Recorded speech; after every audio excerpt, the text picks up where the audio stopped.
안녕하십니까. 소개를 받은 안양중보교회 박정훈입니다. 낯익은 얼굴들도 이렇게 뵈고요. 처음 보는 이렇게 우리 청년 형제 자매님들도 많이 계신 것 같습니다.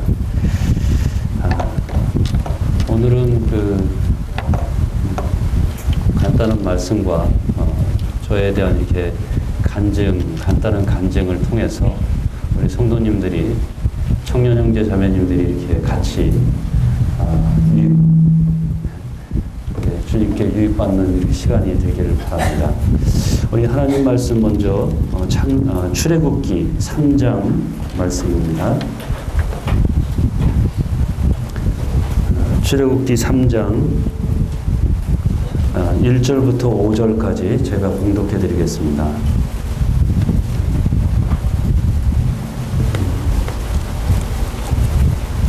모세가 그의 장인 미디안 제사장 이드로의 양을 치더니 그 떼를 광야 서쪽으로 인도하여 하나님의 산 호렙에 이르매 여호와의 사자가 떨기나무 가운데로부터 나오는 불꽃 안에서 그에게 나타나니라. 그가 보니 떨기나무에 불이 붙었느니라. 그 떨기나무가 사라지지 아니하는지라. 이에 모세가 이르되 내가 돌이켜 가서 이 큰 광경을 보리라. 떨기나무가 어찌하여 타지 아니하는고 하니 그때 여호와께서 그가 보려고 돌이켜 오는 것을 보신지라. 하나님이 떨기나무 가운데서 그를 불러 이르시되 모세야 모세야 하시니 그가 이르되 내가 여기 있나이다. 하나님이 이르시되 이리로 가까이 오지 말라.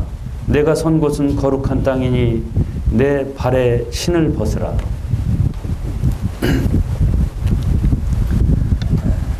하나님께서는 모세에게 호기심 많고 정말 모험심 많고 의욕심 많은 이 모세에게, 또 광야 생활을 정말 40년간이나 혼자 이렇게 자기의 멋대로 한 그 모세에게 주님께서는 이렇게 나타나셨던 이런 장면입니다. 그런데 나타나셨을 때 첫 대면에서 하나님께서 모세에게 하시는 말씀은 내 신을 벗으라고 이렇게 말씀하시는 것입니다. 이 모세에게 있어서 신이라는 것은 우리가 신고 다니는 이런 신하고도 물론 비교할 수 있지만 사막, 광야에서 이 신을 신지 않고 그것을 횡단할 수 없고 어디를 같이 나갈 수 없는 그런 수단입니다. 그런데 하나님께서는 그 모세에게 신을 벗으라고 이렇게 말씀하시는 이 장면을 보면서 정말 모세의 일생을 한번 생각해 보게 됐습니다. 모세는 주님이 부르시기 전까지, 약 80세 전까지 그가 자신이 계획하던 대로, 자신의 판단대로, 자신의 생각대로, 의지대로 그는 정말 80년간을 그렇게 산 사람이었습니다. 그가 정말 히브리 유대인으로 태어나서 정말 그가 태어나자마자 얼마 안 있어서 그는 강가에 버림을 이렇게 받게 됐어요. 그 다음에 또 하나님의 정말 인도하심으로 애굽 바로 공주의 인도하심을 받아서 양아들로 이렇게 들어가게 되는 그러한 일을 맡게 됩니다. 또 그가 정말 친어머니의 그 젖을 먹으면서 자라가면서 그는 아마 자신이 유대인이라는 사실을 조금씩 인식하고 있었던 것 같습니다. 그래서 그가 40세 되던 해에 그가 정말 유대인들을 한번 돌아봐야겠다. 그런 생각에 그가 나가봤더니 어떤 사람들이, 애굽 사람들이 유대인들을 갖다가 핍박하는 모습을 보게 됐습니다. 너무나 울분이 나서 한번 주먹으로 쳤더니 얼마나 모세가 장사였냐면 한번 쳤더니만 그 사람이 죽었어요. 그래서 그는 그 일로 인해서 정말 쫓겨나게 되고 쫓기게 되는 그런 일을 맛보게 됩니다. 정말 그는 정말 선한 의도로 그 민족을 돌아보기 위한 그런 의도로 했는데 하나님께서는 그런 의도를 돌아오지 아니고 그를 갖다가 도망자의 신세가 되게 하는 정말 그런 일을 맡게 됩니다.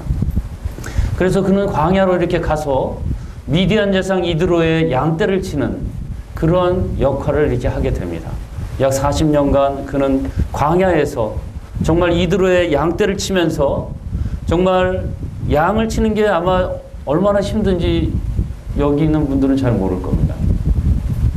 양을 치기 위해서는 정말 광야를 갔다가 계속 움직이면서 먹을 것을 찾아줘야 되고 또 풀을 뜯게 해줘야 되고 정말 너무나 힘든 일이에요. 광야에서 정말 밤에는 춥고 낮에는 너무나 덥고 또 일이나 늑대나 그 밖에 곰이나 그런 것이 오지 않도록 정말 밤에는 정말 보초를 서줘야 되고 정말 양을 키우는 일은 너무너무 큰 일이었습니다. 그런데 주님께서는 이 모세를 정말 호렙산에서 이 떨기나무 가운데서 주님을 만나게 된 사실을 이렇게 보게 됩니다. 그러면서 그에게 말하기를 신을 벗으라는 것입니다. 모세가 그동안 의지하고 왔던 것. 주님께서는 또 그에게 말씀하시기를 지팡이를 놔봐라. 그랬더니만 그 지팡이가 뱀으로 변했던 것을 보게 됩니다. 그가 의지하고 이 평생을 갖다가 지나고 다니던 그 지팡이.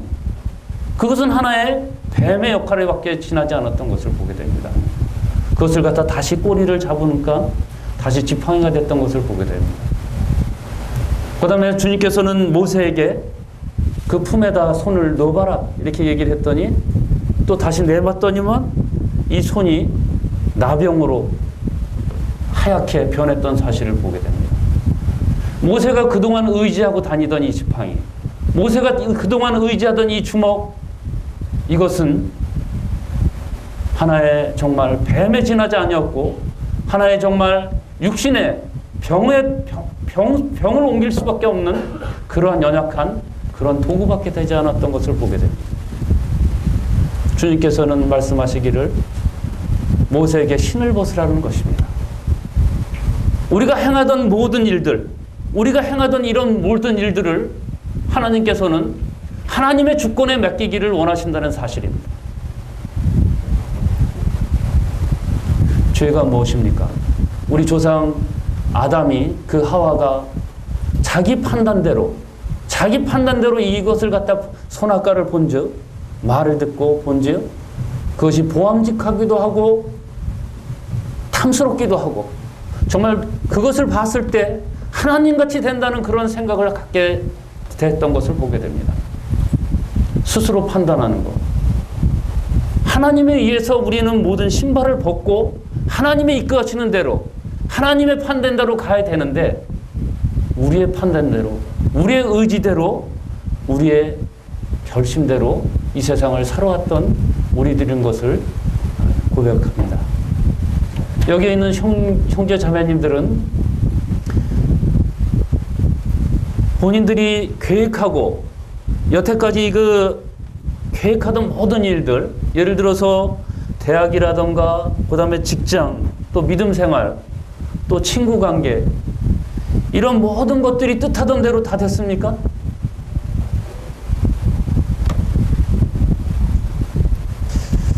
저는 제가 계획하던 것에 대부분의 일들이 제가 계획하던 것하고는 생각지도 않은 방향으로 또 제가 여태까지 계획했던 그런 길하고는 정반대의 길로 주님께서 저를 인도하셨던 것을 저의 생각이 아니라 주님의 방법으로 저를 인도했던 제가 알지 못하는 길로 주님이 저를 인도했던 사실들을 저는 이렇게 그동안의 제 인생을 통해서 경험하게 되었습니다.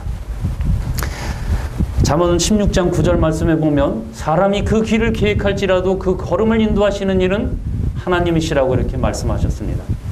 우리가 그 길을 계획할지라도 하나님께서는 하나님의 방법으로 우리가 그 길을 가기를 원하신다는 사실입니다.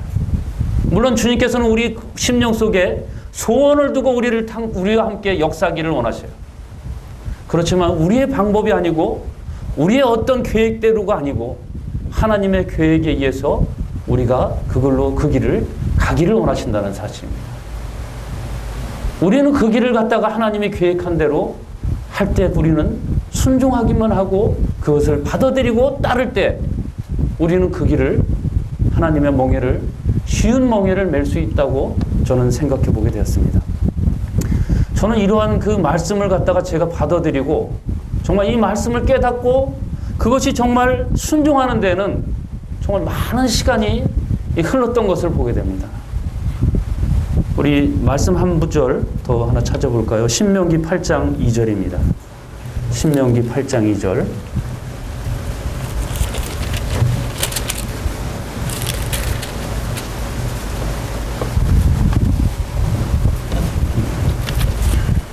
제가 봉독해 드리겠습니다. 내 하나님 여호와께서 이 40년 동안에 내가 광야길을 걷게 하신 것을 기억하라.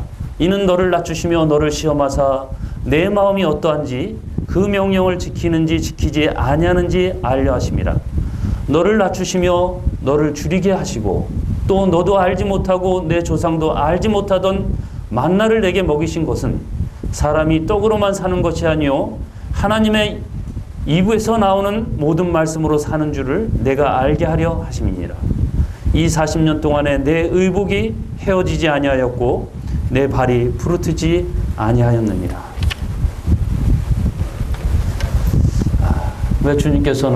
왜 하나님께서는 이스라엘 백성들을 이 40년 동안이나 열 하루길이면 갈 수 있는 그 거리를 왜 40년 동안이나 그 광야 생활에서 왔다 갔다 하게 하고 그 20세대에 되는 이상 되는 모든 사람들은 그 광야에서 다 죽었던 사실을 우리는 물론 갈렙과 여호수아와 갈렙을 제외하고 다 죽었던 사실을 우리는 성경을 통해서 알 수 있습니다.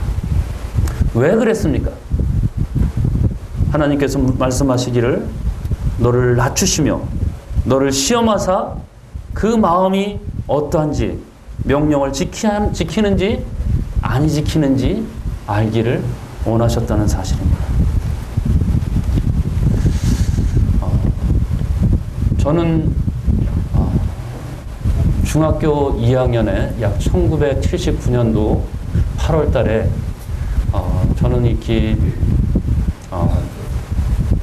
학생 집회를 통해서 주님을 이렇게 영접하게 됐습니다.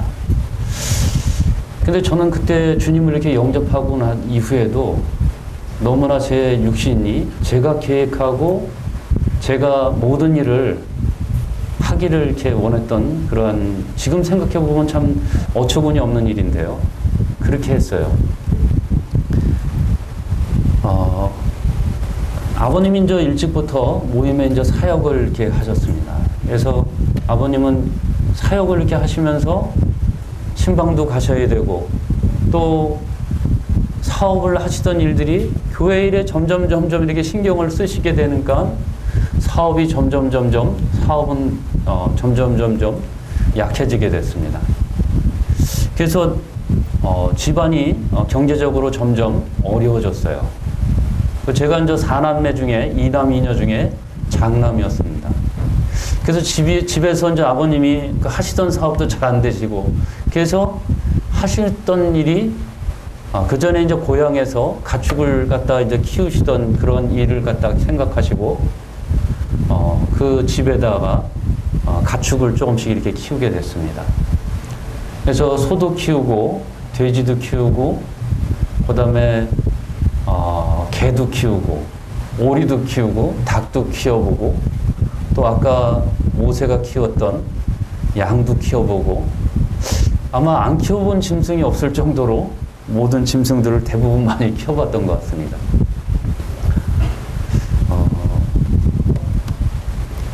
이렇게 이제 짐승들이 이제 조금씩 늘어나다 보니까 어떤 일이 이제 했냐면, 제가 이제 4남매 중에 이제 맞이었고, 그래서 이제 아버님은 또 일도 계시고 또 교회 일을 이렇게 돌보시고 그런 일들을 하셔야 됐기 때문에 짐승을 돌보고 그런 일은 제가 많이 이제 그런 일들을 이렇게 주로 많이 하게 됐습니다.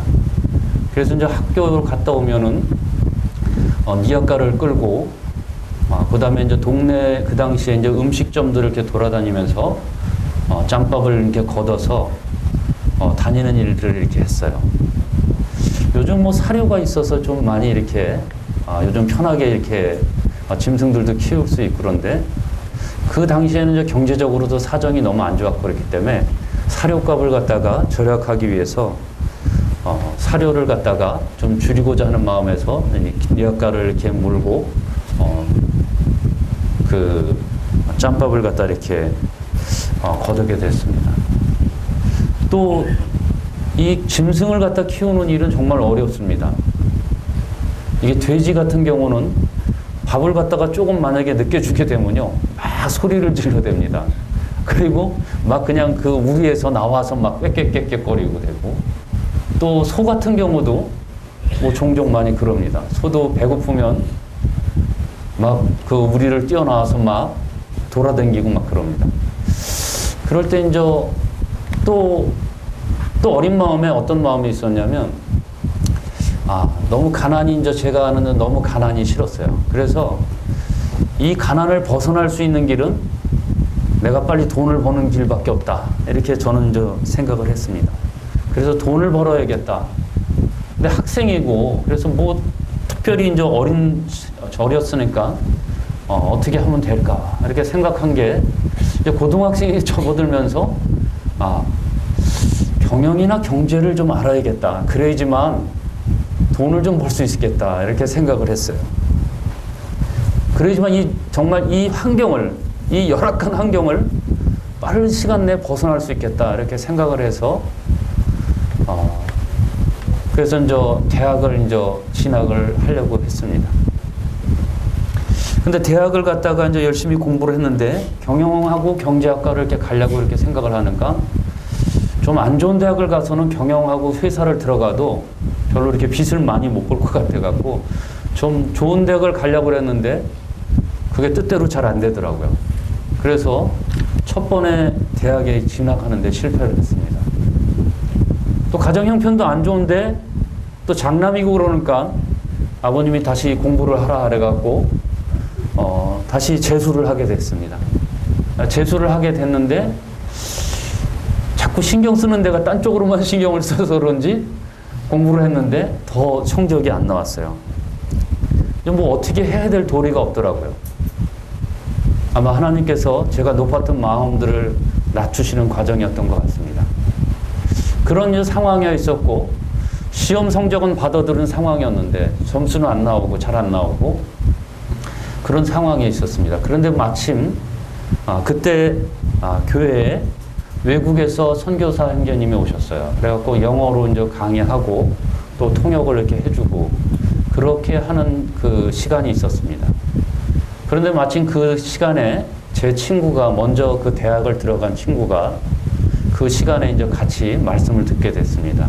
그리고 끝나고 나서 그는 이제 영문과를 이제 먼저 들어갔는데 대학교 들어갔는데 영어로 선교사님하고 통역을 대화를 잘 하는 겁니다. 그래서 저렇게 하면은 되겠구나 하고 이제 마음에 갑자기 이제 경영과나 경제학과를 가려고 계획을 했었는데 그거를 갖다가 그냥 하루 만에 번복을 하게 됐습니다.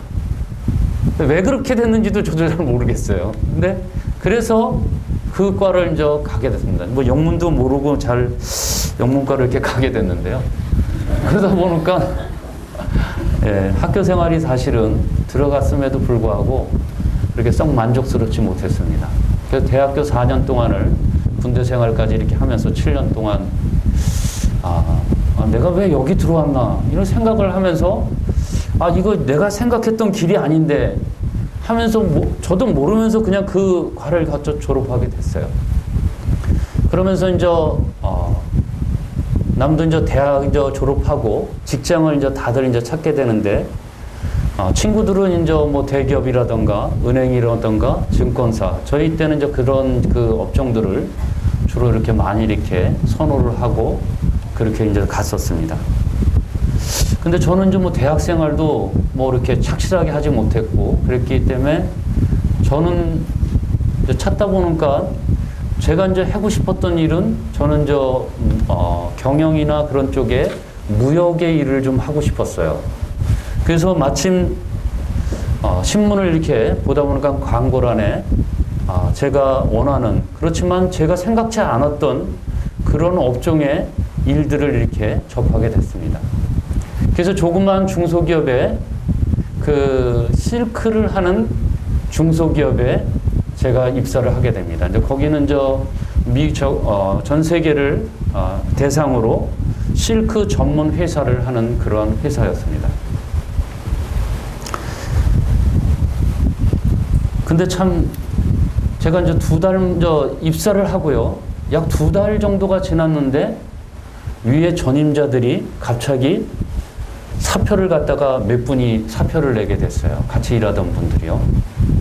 그러면서 다른 회사로 스카우트를 해가게 됐습니다. 그래서 제 라인에는 저만 혼자 남게 됐습니다. 위로서 다 팀으로 해서 다른 회사로 스카웃이 돼서 가게 됐습니다. 저만 혼자 이제 신입사원 들어왔다고 해서 저만 혼자 이제 그 회사에 덜렁 그 팀에 남게 됐습니다. 미주 쪽 제가 팀이었는데 그 팀에 제가 혼자 남게 됐습니다. 그런데 이상하게 위에 좀 경력자들을 갖다 뽑지 않는 거예요. 그러면서 네가 좀 열심히 해라. 그리고 마침 그 본부장으로 계시던 우리 이사님이 미주 담당의 출신이셨어요. 그래서 내가 돌봐줄 테니까 모르는 거 있으면 물어보고 네가 좀 알아서 해라. 2달밖에 안 되는 사람한테 모든 것을 갖다가 회사에서 가장 큰 비중을 갖다가 하던 파트였습니다. 실적적으로.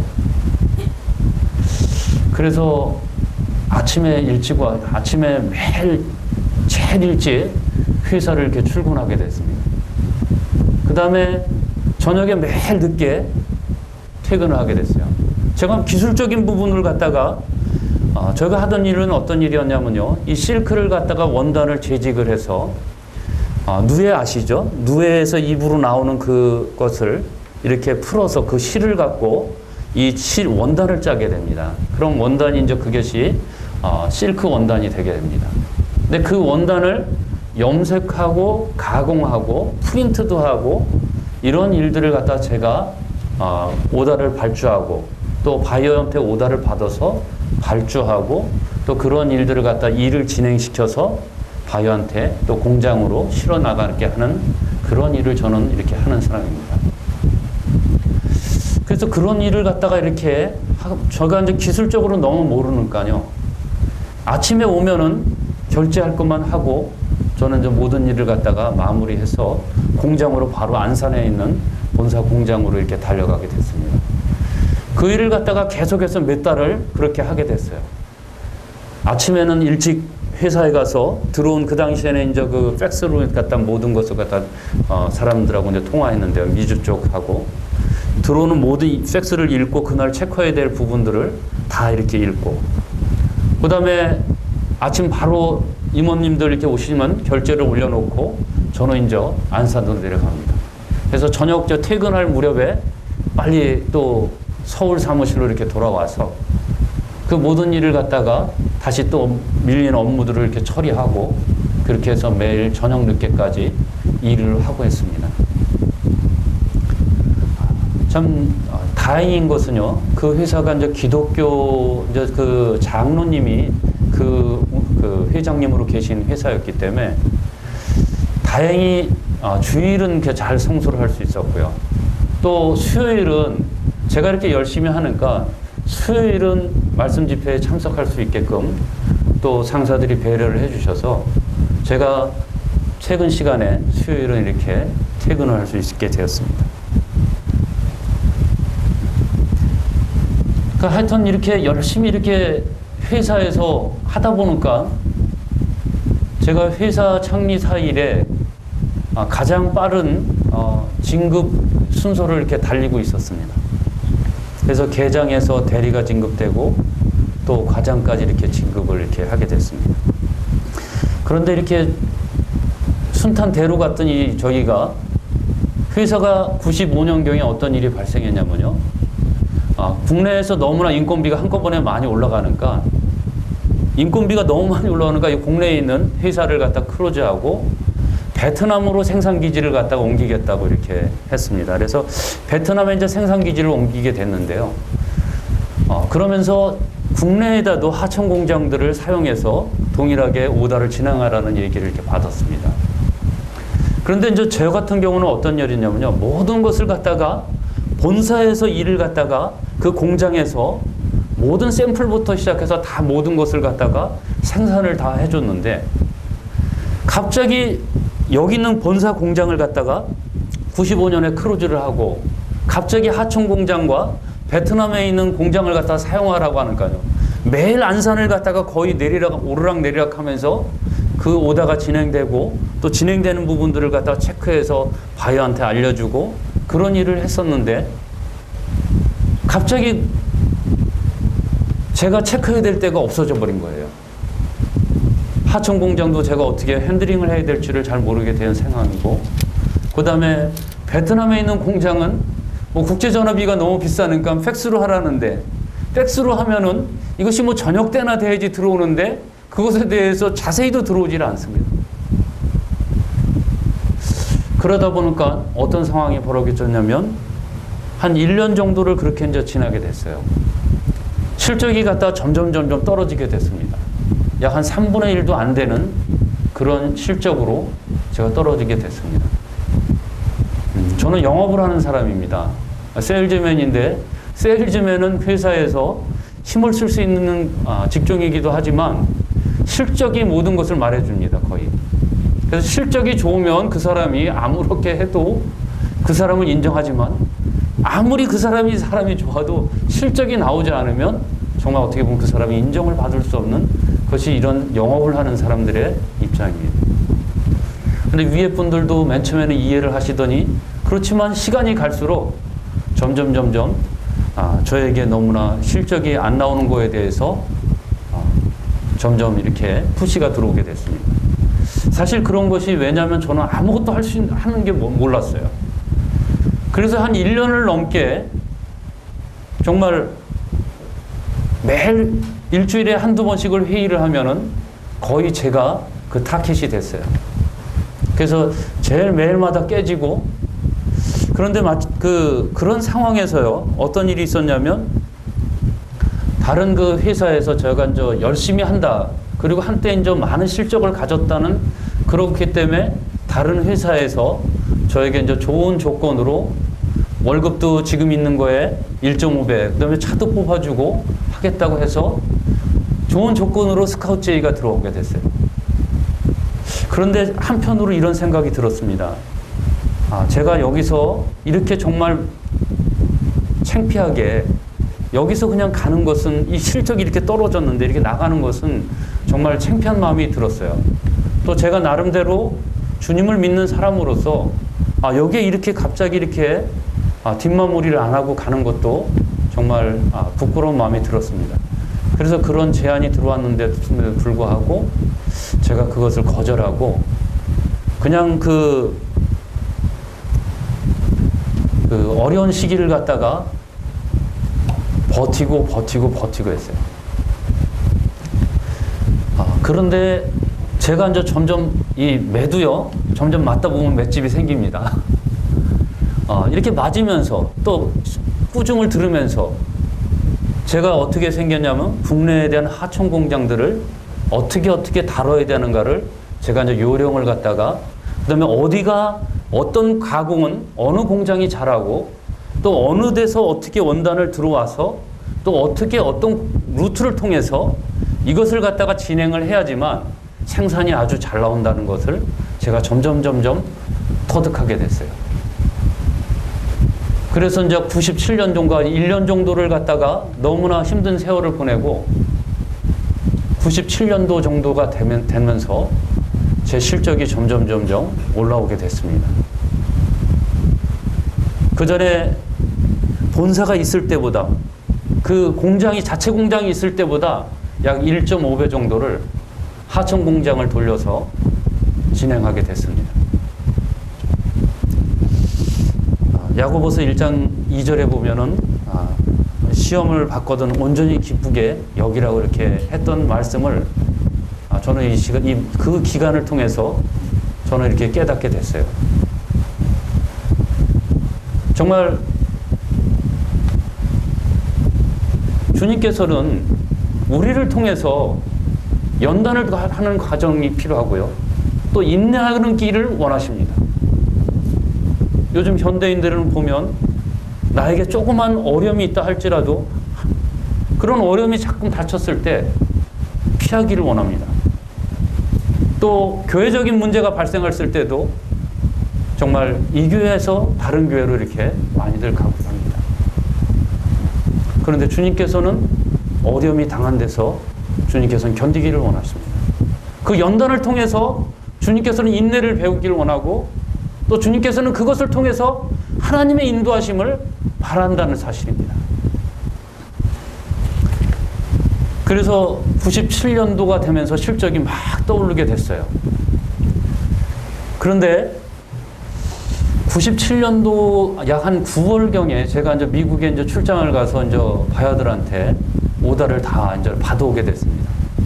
그런데 이제 97년도가 뭐가 있던 우리나라에 정말 큰 악재가 있었죠? 무슨 있었죠? IMF가 오게 됩니다. 샘플까지 다 만들어서 바이어들은 이제 패션쇼를 다 해서 자기들이 오다를 다 받아서 이제 원단을 들여다가 이제 자기들도 이제 봉제를 해서 또 가먼트를 만들어서 이것을 갖다 납품을 하고 저 오다 받은 데다가 다 이렇게 나눠서 백화점에다 걸어야 되는데 갑자기 IMF가 오게 됐어요. 오다는 다 받았는데 IMF가 갑자기 오게 되네. 아니 참 이렇게 내가 실적을 갖다 이렇게 올리고 이제 정말 회사에서도 인정받는 이렇게 사람이 됐는데 IMF가 오게 돼서 이게 어떻게 된 건가? 정말 저는 하나님의 왜 그러신가 정말 좀 따지고 싶었어요. 왜 이렇게 좀 그 어려운 고비를 한 1년 반 정도를 넘겨서 정말 이렇게 정말 하고 저 승진 케이스도 되고 정말 회사에서 저를 갖다가 키워주겠다고 다들 이렇게 말하고 있는 상황이었는데 IMF가 온 겁니다. 그러니까 저희 회사에는 빚이 좀 있었어요. 그래서 빚이 IMF가 오니까 은행에서 모든 것을 차압해서 원자재가 수입이 안 되게 됐습니다. 그런 상황이었고요. 그 다음에 이제 97년도에 대선이 있었죠. 12월 달에 대선이 있었는데 누가 대통령이 됐습니까? 여기 김대중 선생님이 이쪽에 대통령이 되시죠. 그 당시까지만 해도 다 이해창 씨가 대통령이 된다고 이렇게 다들 예견을 했었어요. 그런데 이분이 우리 회장님은 회의 시간에 요번에 이해창 씨가 대통령이 되니까 걱정할 거 없다. 모든 것은 다 원자재니 뭐니 은행에서 다 풀어주게 돼 있으니까 걱정하지 말아라. 이렇게 다들 공약을 다 공공연하게 얘기를 했어요. 또 저희도 그렇게 다 믿고 있었습니다. 그런데 참 이거 무슨 운명의 장난이라 그럴까요? 하나님의 역사심인데 이해창 씨가 당선이 되지 않은 겁니다. 그러다 보니까 어떻습니까? 이 은행이나 이 금융권들은요, 이 눈치가 참 빠릅니다. 회사를 갖다가 선거를 갖다가 이제 직원들을 동원해서 같이 선거를 열심히 했습니다. 선거운동을요. 그러다 보니까 은행에서 알아서 이렇게 정리를 잘 해줍니다. 그 은행에서 돈을 갖다가 회전을 안 해주니까 회사는 자금이 계속해서 어려워졌어요. 그래서 저는 이제 회장님 말씀대로 계속해서 원자재가 들어올 거다. 바이오한테 계속 얘기를 했는데 원자재가 들어오질 않는 겁니다. 밤마다 저한테 집으로 전화가 옵니다. 미스터 박, 이것 좀 빨리 해결해줘라. 지금 백화점에서 자기가 그 크레임을 갖다가 손해배상을 만약에 어마어마하게 떠안게 됐다. 이 원단이 안 들어가면은 나는 망한다고 이렇게 얘기를 하는 거예요. 그래서 제가 월급쟁이였고 그래서 제가 없던 사람이었는데 어떻게 할 수가 있는 방법이 없는 거예요. 그 방법을 연구해 달라는 겁니다. 그래서 회사로 돈을 넣어서는 회사도 다 모든 게 은행으로 들어가니까 제 개인적인 통장으로 받으면 그건 불법이 되죠. 방법은 제가 사표를 내고 제가 나와서 조그만 회사를 차리는 것이 그 방법밖에 없었어요. 그래서 제가 바이오한테 그런 얘기를 했더니 자기가 그걸 갖다 그렇게 해주겠다. 대신 조건이 있다고 제가 말씀을 드렸습니다. 저는 아무것도 없고 돈도 없고 그러니까 IMF 때 어느 누가 이것을 갖다 원자재를 주겠냐. 선수금을 갖다 달라. 선수금을 주면 제가 그것을 나와서 하청 공장에서 진행해 주겠다. 이렇게 얘기를 했습니다. 그래서 막상 나오려고 하니까 회사에서 정말 어렵게 참 힘들게 했습니다. 그래서 약 한 2달 정도를 끌다가 회사를 이제 2월 달쯤에 제가 하나 차리게 됩니다. 근데 회사라고 할 것까지도 없어요. 뭐 보증금 낼 돈도 그 당시에 뭐 특별하게 없었고요. 그래서 어떤 성도님이 하시던 사무실이 비어 있었어요. 조그맣게 한 4평 정도도 안 되는 그런 공간인데 여기 와서 일을 하라는 겁니다. 그래서 그 4평 정도 되는 데다가 책상 2개 놓고 전화 1대 놓고 그 다음에 마침 그때 저희 남동생이 그때 이제 동부건설을 다니다가 뭐 IMF니까 건설 경기도 별로 없잖아요. 그래서 권고사직 형식으로 권고사직을 당하게 됐습니다. 그래서 그 동생도 결혼이 이제 4월 달에 잡혀 있는데 권고사직을 당했으니 어떡합니까? 그래서 이제 사무실에 할 일도 없고 그래서 사무실에 이제 나오게 됐습니다. 그래서 일을 갖다 둘이 전화 받고 일을 하게 됐어요. 근데 하나님께서는 놀랍게 저희를 갖다가 이렇게 축복하셨습니다.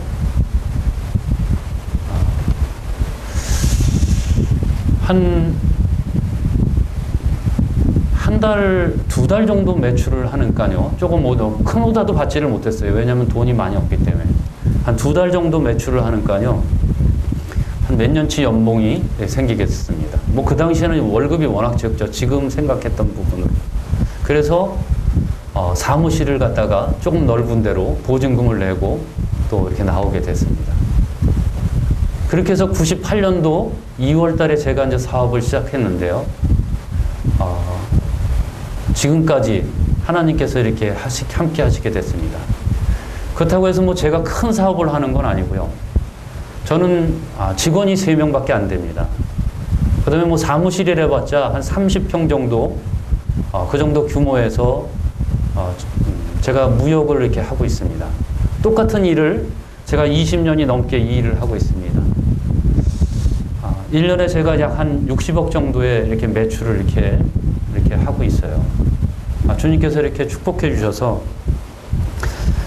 사실은 이 섬유라는 것이요. 지금 뭐 섬유가 한국에서 섬유를 갖고 이 돈을 번다는 것은 정말 엄청나게 힘든 상황입니다. 남들이 정말 이렇게 보면 이 섬유는 정말 안 된다. 우리나라에서 인건비상으로 도저히 안 된다. 또 제가 보면 사무실도 뭐 규모도 적죠. 직원도 그렇게 많은 것도 않죠.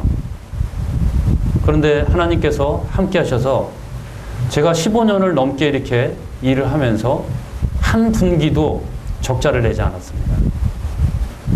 매년 흑자를 내고 하나님께서 하셨어요. 정말 하나님께서 함께 하셨다는 사실이 이게 아니면 정말 하나님이 함께 하지 않으셨으면 아마 저는 여태까지 제가 이렇게 이 자리에 서지 못했을 것 같습니다.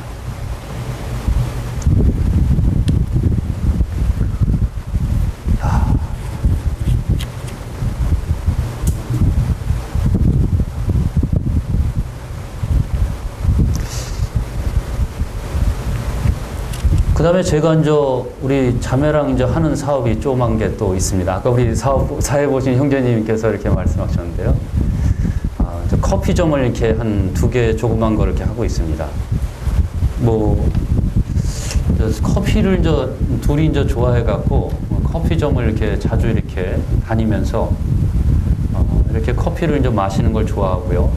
그 다음에 또 커피도 사다가 드립도 먹고 또 원두를 이렇게 생두를 사다가 이렇게 볶아도 먹어보고 이렇게 했었어요.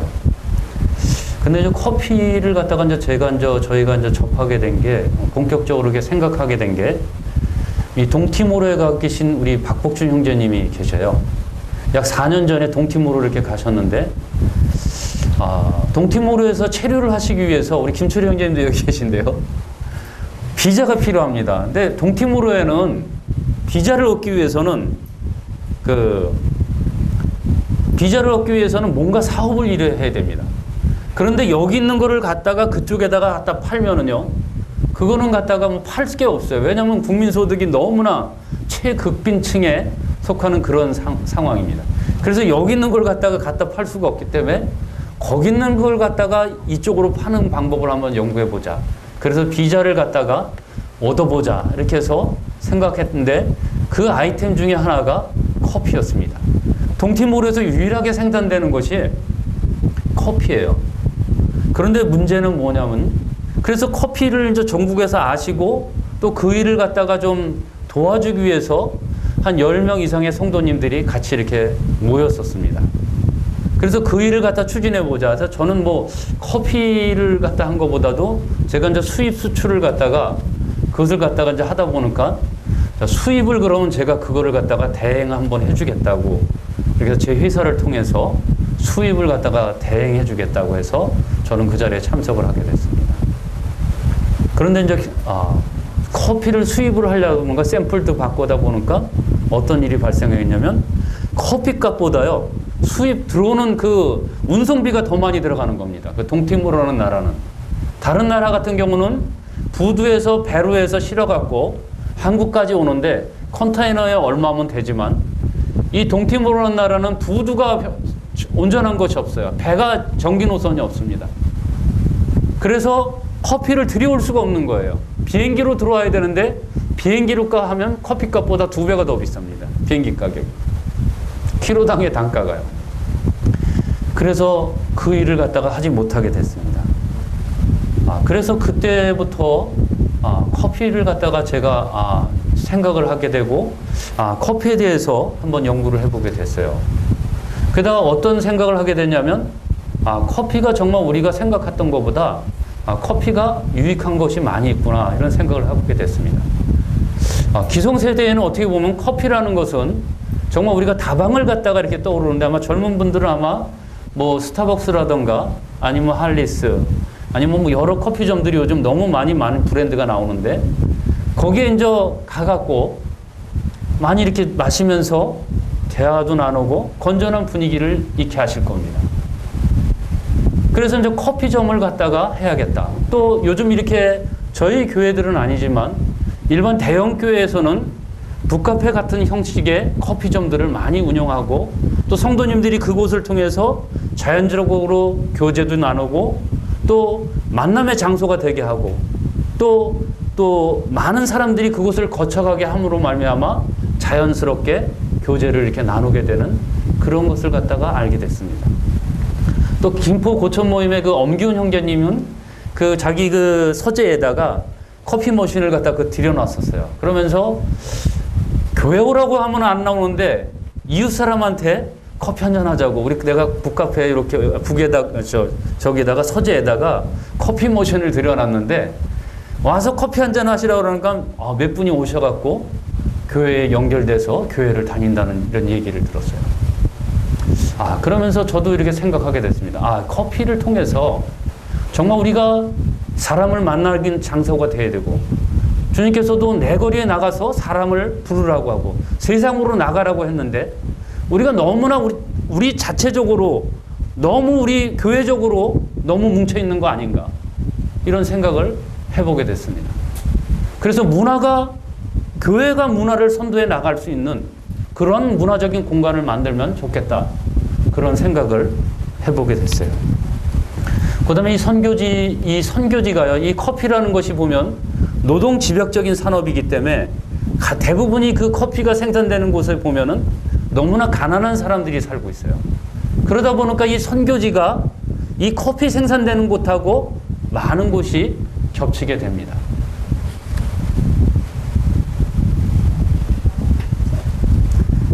그래서 약 한 2년 반 전에 아무도 그때 모인 사람 중에 커피점을 열 생각을 아무도 안 하는 거예요. 그래서 2년 반 정도 전에 커피점을 그럼 조그맣게 한번 해보자. 또 저희한테 어떤 계기가 있었냐면, 저희가 자주 가는 그 단골집이 다른 먼 곳으로 커피점을 옮기게 됐어요. 그래서 그곳에서 이제 커피를 갖다 저희한테 공급해 주겠다. 그래서 저희가 이제 용감하게 커피점을 아무것도 모르는 사람들이 그냥 집에서 그냥 볶아 먹는 수준의 사람들이 커피점을 따르게 됐습니다. 그러면서 해보니까 사람들이 맛을 저희의 그 커피를 갖다 대접했을 때 그런 그 사람들이 기분 좋아하고 와서 즐기고 웃는 모습들을 보면서 또 성도님들이 오가면서 들리면서 교제의 장소가 되고 만남의 장소가 되는 것을 보면서 정말 이것이 정말 우리가 생각하는 그러한 터부시할 부분은 아니구나, 그런 확신을 이렇게 갖게 됐습니다. 사실 맨 처음에 이 커피점을 열겠다고 이렇게 했더니 아버님 어머님께서도 왜 먹고 살 만큼 먹고 사는 사람이 왜 그 뭐하러 왜 시간도 왜 아깝게 그런 거를 하느냐, 다른 일에 신경 쓸 일이 많은데, 그런 얘기를 했었어요. 그런데 제가 이제 설명을 드렸죠. 이렇게 해서 이걸 했으고 제가 경험을 삼아서 저희 자매랑 이렇게 했으면 좋겠습니다. 이렇게 얘기를 했더니 어느 정도 승낙을 해주셨어요. 그래서 1호점을 했는데 너무나 작게 조그맣게 테이크아웃 위주로서의 그 몇 자리가 없는 데다 했더니 성도님들이 오셔도 앉아서 교제할 수 있는 시간이 별로 없습니다. 그래서 할 수 없이 어떻게 해야 되나 이렇게 하고 있었는데 마침 제가 이렇게 상가 건물을 조그만 거 사놓은 거 있었는데 거기가 비게 됐어요. 그래서 그곳에 이제 인테리어를 하게 되고 작년 7월에 커피점 2호점을 갖다가 이렇게 열게 됐습니다.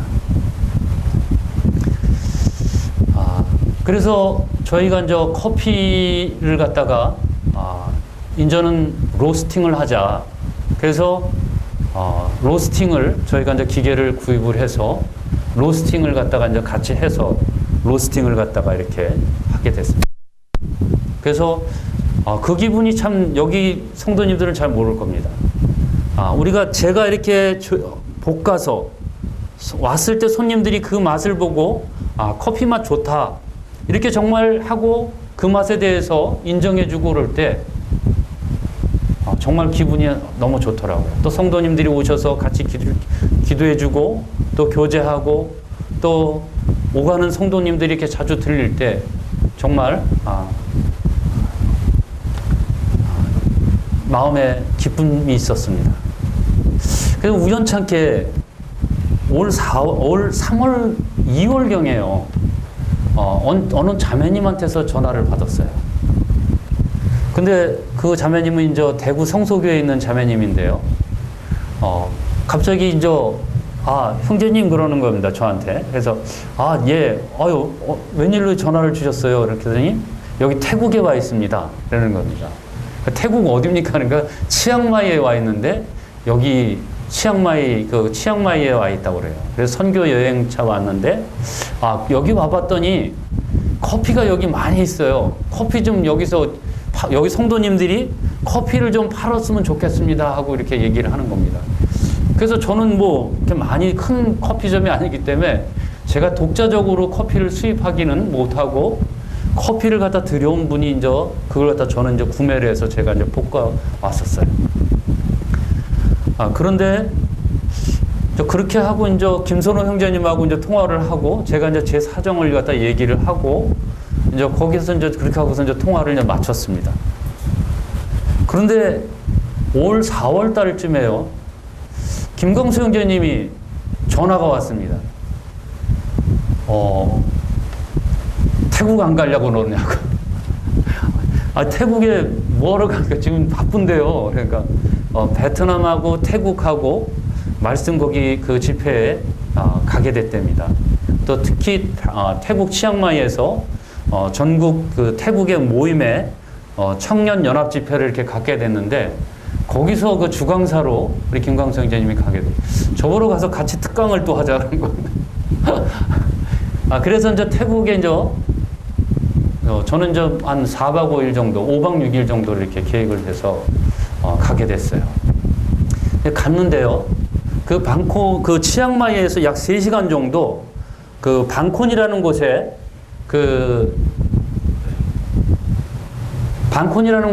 모임을 개척했어요. 그 치앙마이 형제님들이요. 그 방콕은 어디냐면요. 치앙마이에서 북쪽으로 약 한 3시간 정도를 산악으로 올라가야 됩니다. 근데 여러분이 아마 알 겁니다. 그 마약을 옛날에 심었던 거기가 그 태국하고요. 라오스랑 그 버마랑 이렇게 만나는 그 국경 지역이에요. 그래서 그쪽을 통해서 탈북자들도 넘어오고 또 그쪽이 이게 산악 지역이다 보니까 마약을 심어서 그것을 갖다 팔구를 했어요. 그러다 보니까 이 태국의 그 북쪽 지역이 거의 마약으로서 이렇게 정말 사람들이 했어요. 그래서 태국 정부에서 어떻게 했냐면요. 거기다 그럼 마약을 못 심겠습니다. 마약을 못 심게 하면은 뭔가 그들이 생계를 위해서 심어줘야 되는 것이 있었는데 뭔가를 줘야 되는데 그것으로 한 것이 태국 정부에서 좋은 아라비카 콩을 갖다가 거기다가 심어 놓은 것이에요. 또 거기 모임을 거기를 교회를 이 치앙마이에서 한 성도님의 가정이 거기 있었기 때문에 거기를 갖다가 교회를 개척하게 됐습니다. 그래서 그 산악 지역을 갖다요 매주마다 이렇게 가면서 그들을 갖다 말씀으로도 도와주고 영적으로 육적으로 그들을 도와주는 것을 이렇게 보게 됐습니다. 그래서 저도 갔더니 커피를 맛을 보여주었어요. 근데 커피 맛이 좋더라고요. 그래서 저도 사실은 제가 수입을 할 만한 여건 없는데 좀 무턱대고 제가 좀 일부를 수입을 하겠습니다. 그래서 1톤을 갖다가 이번에 지난달에 들어왔습니다. 그래서 커피를 갖다가 그걸 갖다 섞어서 이렇게 성도님들에게 또 이렇게 손님들에게 이렇게 대접을 하고 있습니다. 계속해서 이제 바람이 있다면 커피 산업을 통해서 이 방콕 지역의 성도님들을 계속해서 도와줄 수 있으면 좋겠고요. 또 요즘은 이렇게 성도님들도 이렇게 가끔 방문하세요. 어떻게 하면은 커피점을 열 수 있겠냐고. 그래서 또 저에게 또 다행히 참 우리 자매하고 저에게 이렇게 혀와 또 이렇게 기능을 줘갖고 커피를 아주 잘 볶고 또 세트 메뉴도 잘 이렇게 구성을 이렇게 해놨습니다. 또 얼마 전에는 남원 모임에 우리 김종만 형제님 저희 교회에서 집회를 했는데요. 저희 가게에 이렇게 같이 가서 하면서 지금 남원교회 반을 갖다가 북카페를 하고 있답니다. 그래서 어떻게 하고 있습니까? 그러니까 자판기 커피를 갖다가 들여놓고 있습니다. 그래서 제가 그랬죠. 형제님, 거기 자판기 커피 들여놓으면 안 되고요.